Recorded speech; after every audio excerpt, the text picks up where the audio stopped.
来正段消息，继续来看国民党的党团总调的选举，正受到注目。罗斯堡昨抢头香登记参选，今仔日布坤基嘛正式来登记，搁开记者会来强调讲，伊已经准备好啊。 倚天屠龙刀已经准备透动，要来对战着民进党的总调郭建明。啊，同一个时间，罗斯堡是甲韩国瑜合体，做伙来参加着战斗拿的活动。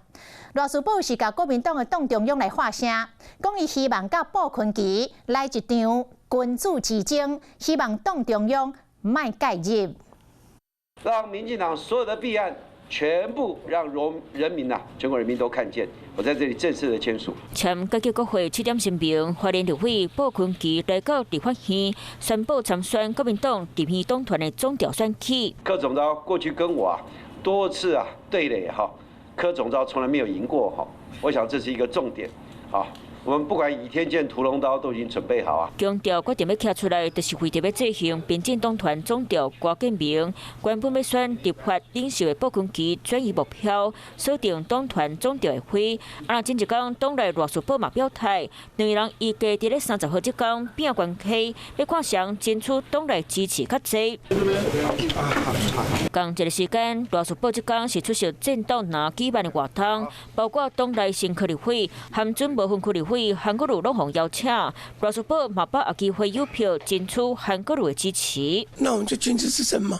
那我们希望党中央不要介入，也希望韩江正副院长不要介入。不管是问政提案、预算审查等等，我相信世宝他经验非常丰富，但是新科立委一定要了解。 有心里的话，韩国瑜嘛，互罗斯堡民主提供规划好会。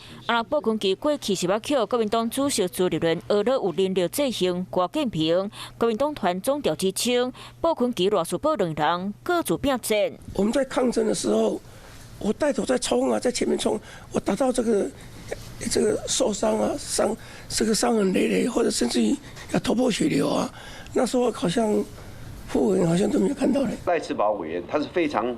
这个资深多我一届但是坤基也当过9年的县市长。两个人战甲真刺激，罗斯堡布坤基上一条30号对战。